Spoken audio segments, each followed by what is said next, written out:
बहुत से लोगों को ये समस्याएँ होती है कंधा बार-बार खिसक जाने की। तो फिर वो किस तरह की ज़्यादा तकलीफ़ कब बन जाता है? जी, अगर किसी भी आदमी का शोल्डर डिस्लोकेशन हो गया, पहली बार शोल्डर डिस्लोकेशन हुआ यूजुअली इस पोजीशन में कि हाथ abduction एंड एक्सटर्नल रोटेशन, ये पोजीशन होता है जिसमें कि कंधा उतर जाता है। यूजुअली लोगों में देखा गया है कि लोग बस में ट्रैवल करते हैं, पकड़ा हुआ है, जैसे ही ब्रेक मारा बस कि वो कंधा बाहर आ जाता है। So this is the position, इस पोजीशन में कंधा बाहर आ गया। कभी कभी पेशेंट हमको बताते हैं सर रात में सोए हुए थे, कंधा हाथ के नीचे और वो बाहर आ गया।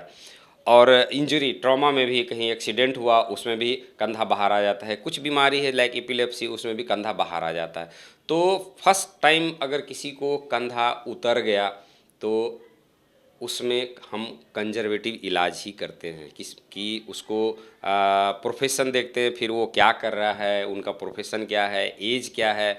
But most of the time first time shoulder dislocation का जो पेशेंट आता है उसको हम कंधा को फिर से अपने जगह बिठा देते हैं, उसमें आर्म पाउच देते हैं, मेडिसिन देते हैं और 6 वीक के लिए हम उनको रिहैब करते हैं। उसके बाद फर्दर रिहैब बता देते हैं कि भाई तुम इस तरह से काम करो। और मोस्ट ऑफ द पेशेंट में ये चीज़ ठीक रहता है, एक्सेप्ट कुछ एज ग्रुप और प्रोफेशन को छोड़ के।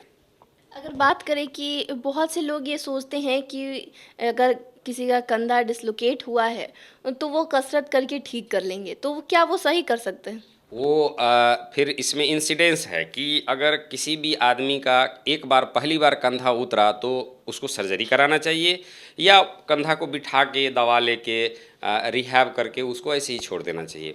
तो इसमें भी कुछ ग्रुप है जिस ग्रुप में कि फर्स्ट टाइम कंधा उतरने के बाद सेकेंड टाइम कितना चांस होता है कंधा उतरने का।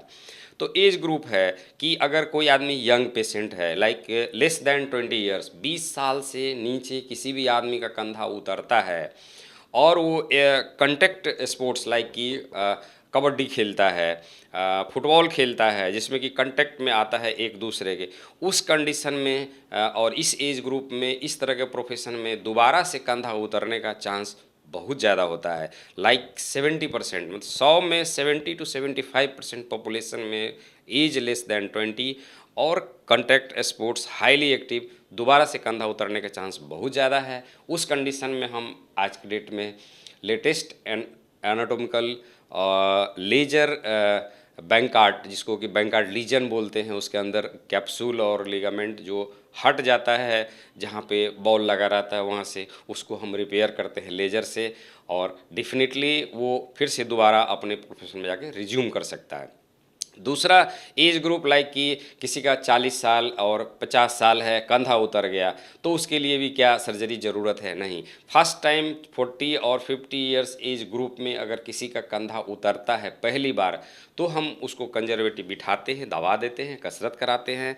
उस कंडीशन, उस एज ग्रुप में और उस तरह के सेडेंटरी लाइफ स्टाइल में कंधा की सर्जरी करने की ज़रूरत नहीं है, उसमें कंजर्वेटिव भी बहुत अच्छा काम करता है। अगर किसी को बार-बार ये समस्याएँ हो रही हैं, जैसा कि आपने बताया भी, तो क्या वो ड्राइविंग कर सकता है या फिर नहीं कर सकता? नहीं, अगर किसी का बार-बार ये होता है तो उसके लिए ड्राइविंग या कोई भी वर्क अलाउ नहीं है, किसी भी प्रकार का ड्राइविंग अलाउ नहीं है, क्योंकि किसी का कंधा बार-बार उतरता है तो उसमें दो जगह डिफेक्ट हो जाता है। एक बॉल होता है और ये कप है जिसको ग्लेनोइड बोलते हैं, और ये बॉल है।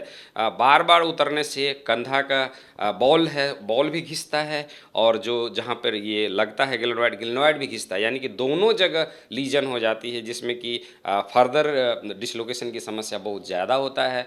उस कंडीशन में हम उसको डेफिनेटली सर्जरी करना चाहिए। बहुत बार पेशेंट आते हैं, बोलते सर रात में छींक हुआ और कंधा उतर गया, फिर हम अब इस समय कहाँ जाए?